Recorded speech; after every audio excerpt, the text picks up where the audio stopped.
हरे कृष्णा। सत, चित और आनंद, सच्चिदानंद।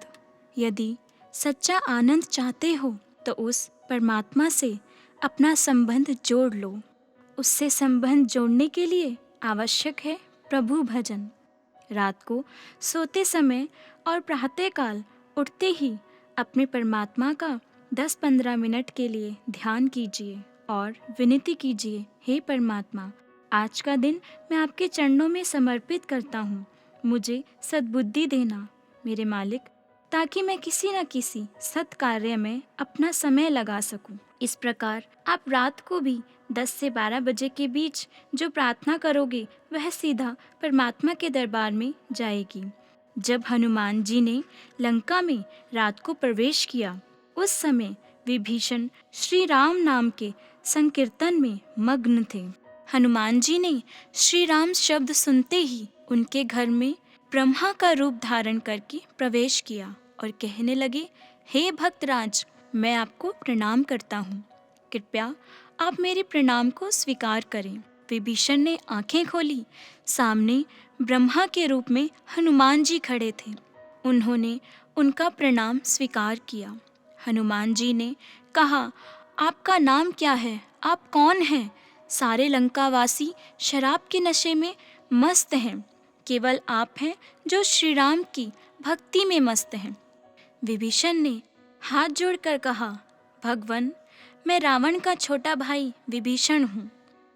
हनुमान जी ने कहा, धन्य हो विभीषण, इस कांटों से भरी लंका नगरी में आप जैसे गुलाब के फूल खिले हैं। विभीषण ने कहा, हे अतिथि, प्रकृति ने गुलाब की रक्षा हेतु ही कांटों को बनाया है। कांटों में गुलाब खिला रहता है। इसी प्रकार राक्षसों के बीच ही भक्त की भक्ति की परीक्षा होती है।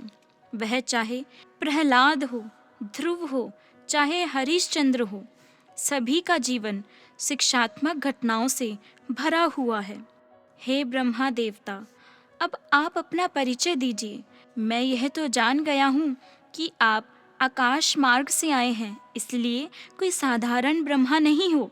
हनुमान जी ने विचार किया कि इस भक्त से कुछ छुपाना कठिन है।